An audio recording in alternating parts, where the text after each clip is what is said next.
Hai guys, welcome back to Roll Chess. Apa kabar sobat pencinta catur? Semoga kalian di sana sehat dan sukses selalu. Pastinya saya selalu doakan. Amin ya robbal alamin. Nah guys, kali ini saya ingin mengajak kalian untuk menyaksikan pertandingan antara dua pecatur muda. Yang satu dari Uzbekistan dan yang satu dari India. Pemegang buah putih adalah Nodirbek Abdusattorov yang usianya 17 tahun dan kemarin baru berhasil menjuarai juara dunia catur cepat tahun 2021, mengalahkan para pecatur kuat di dunia seperti Magnus Carlsen, Hikaru Nakamura, dan bahkan Ian Nepomniachtchi. Nah, pemegang buah hitam adalah Nihal Sarin. Nihal Sarin ini salah satu generasi muda terbaik dari percaturan India, teman-teman. Dua-duanya elo ratingnya di atas 2600. Nah, ini terjadi dalam turnamen Gelfand Challenge, rangkaian turnamen Champion Chess Tour. Kita tahu bahwa coronavirus ini kan mengganggu ya, banyak turnamen yang tidak bisa diadakan secara offline. Nah, lalu muncullah sebuah sponsor namanya Melweather. Dia mengadakan turnamen dan di sini tajuk turnamennya adalah Gelfand Challenge. Ya, ini pemilihan pemainnya dari legenda catur Israel Boris Gelfand. Nah, bagaimana partainya? Nihal Sarin memegang buah putih, Nodirbek Abdusattorov memegang buah hitam. Wah, fotonya kebalik. Balik dulu nih. Ya, ini dia. Nihal Sarin membuka dengan E4 dan dijawab Caro-Kann defense, C6. Kemudian D4 dan D5 dan E5. E5 ini adalah variasi advance, teman-teman.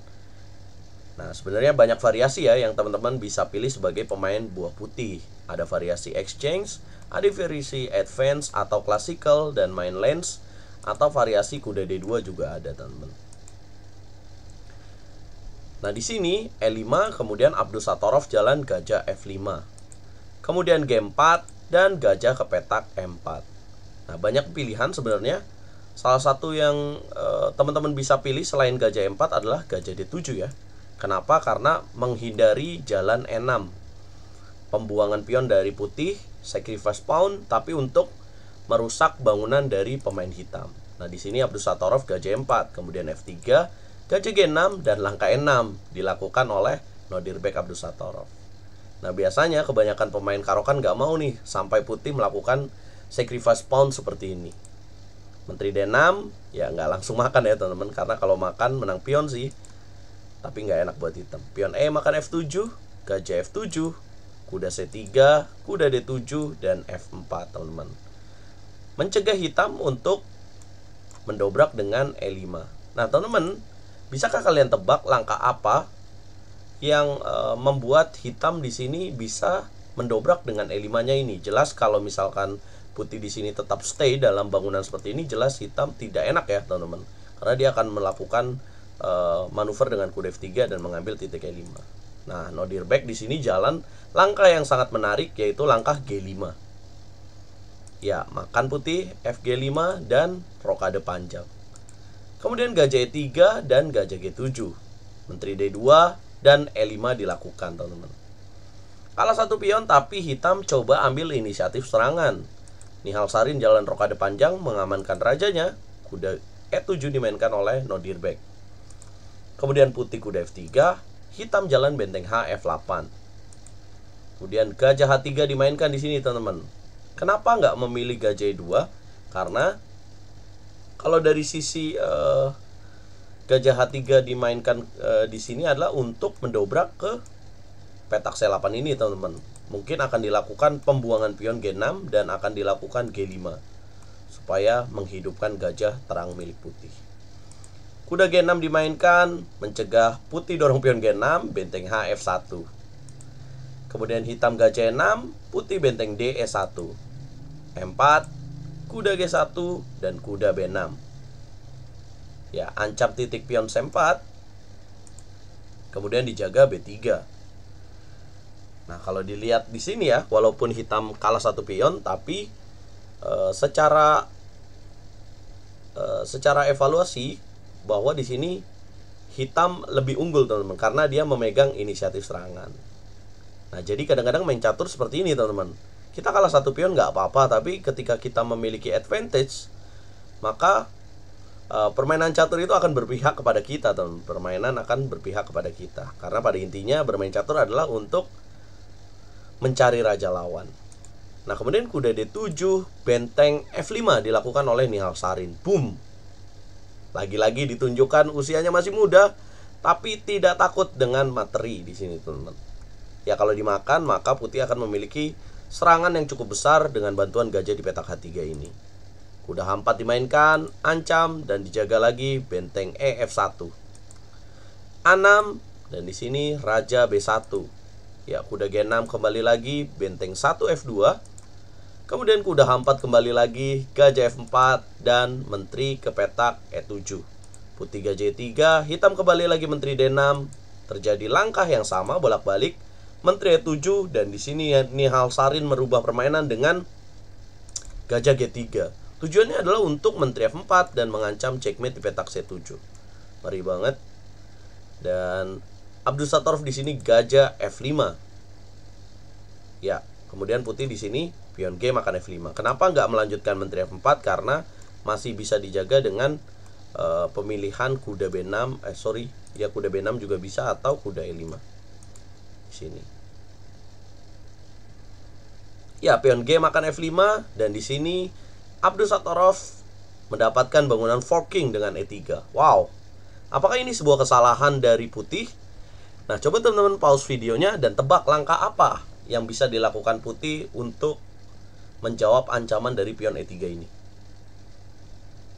Wow, selamat untuk kalian yang menemukan langkah kuda D5. Ya, di sini jika hitam memakan menteri di petak D2, maka akan terjadi skakmat indah. Kuda makan E7, rajanya tidak bisa bergeser karena ada gajah. Ya, hitam makan pion C makan D5, dan putih melanjutkan dengan menteri A5. Ancam checkmate di petak C7. Kira-kira jalan hitam apa ya, teman-teman? Ya, hitam menjawab dengan gajah E5. Ya, otomatis semuanya dilakukan untuk menutup ancaman putih ke petak C7. Kenapa nggak jalanin kuda, Bang? Ya, kalau jalanin kuda maka akan terjadi skakster di sini dengan adanya gajah di petak H3 ini. Ya, gajah E5 dilakukan, gajah makan E5. Dan kalau secara posisi sekarang jadi unggul putih, teman-teman. Kemudian menteri E5. Wow, pion D makan E5 dan menukar menteri dengan benteng dan gajah. Pion E makan F2. Kuda F3. Bisakah teman-teman tebak langkah apa yang dilakukan hitam dalam posisi yang amat sangat rumit seperti ini, teman-teman? Ya, Nodirbek Abdusattorov menjalankan benteng F5. Wow, penuh kalkulasi banget ya. Dan kuda H4 dimainkan, promosi pion, makan, raja B2, dan benteng E8. Kemudian putih ambil pion D5, Nodirbek kuda E5. Putih dorong pion G6. Saya nggak tahu maksudnya apa di sini, tapi untuk merusak bangunan hitam ya di sini. Pion H makan G6 dan kuda G6. Jadi untuk menyederhanakan, putih benteng E1. Nah, kalau kalian punya dua benteng melawan satu menteri, alangkah indahnya ya, alangkah lebih baiknya jika benteng kalian saling terhubung satu sama lain. Ya, putih kuda F4, hitam kuda C6. Mengamankan bangunan, putih H4, benteng D8, menteri F5 skak, raja B8. Nah, kalau dilihat lagi dari posisi ini jelas putih unggul ya, teman-teman, karena ada advantage pion di pion H5 ini, di pion jalur H ini. H4, kuda E6, benteng DD1, menteri F4 skak, raja A7, menteri F2 skak, raja B8, kuda C5. Ya, hitam jalan kuda D4, nothing tulus, dan coba menyerang di sini. Menteri F7, putih ancam skakmat di petak B7.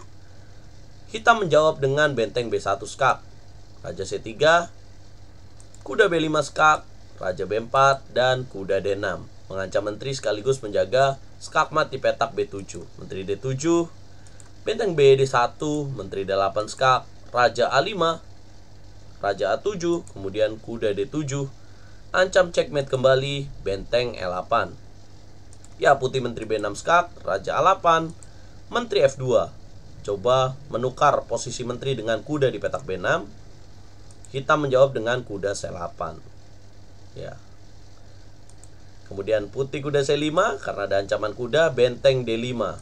C4, benteng DE5, H5, benteng H8. Kenapa tidak mau langsung ambil benteng H5? Karena ada ancaman tricky, ancaman trik dari Menteri F7, ancam benteng dan mengancam pion B7. Ya, makanya di sini benteng H8, H6, benteng H6, Menteri F4, dan ini adalah sebuah kesalahan yang merubah posisi permainan yang tadinya unggul putih jadi unggul hitam. Bisakah kalian tebak langkah apa yang harus dilakukan hitam di sini, teman-teman? Ya, Nihal Sarin melewatkan langkah benteng ke petak B6. Dia lupa bahwa di sini kudanya jatuh, teman-teman. Benteng C5, Menteri F8, benteng B C6. Ya, Menteri F4, kuda 7. Jelas, Menteri melawan 3 perwira seperti ini, ya akan kalah performanya ya teman-teman. Jadi kekuatannya akan kalah. Menteri D6, benteng A5, Raja B2, kuda C6, dan di sini putih coba cari remis. Benteng H8, Menteri E2, benteng AH5, Menteri E3 menghindari skakster, kemudian benteng H2, Raja A2, Raja A3, benteng G2, Menteri F3, benteng HH2, dan Menteri F8. Kemudian hitam menjawab kuda B8, dan di sini Nihal Sarin menyerah. Kenapa? Karena akan semakin banyak buah-buahnya yang hilang ya teman-teman. Jadi ya walaupun usianya muda, dia tahu bahwa kalau dia melanjutkan juga akan sia-sia ya, karena Abdusattorov pasti dapat memenangkan pertandingan dengan bangunan seperti ini. Nah teman-teman, inilah yang terjadi di partai antara Nihal Sarin melawan Nodirbek Abdusattorov. Keduanya pecatur muda yang memiliki masa depan yang cerah, teman-teman.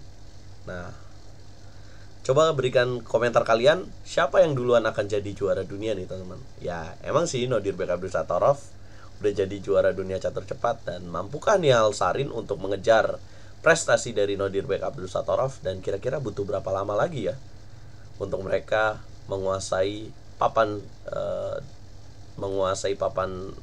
atas dunia percaturan ya teman-teman. Ya, juara dunia Magnus Carlsen sendiri lebih tertarik kalau misalkan penantangnya adalah dari generasi muda, teman-teman.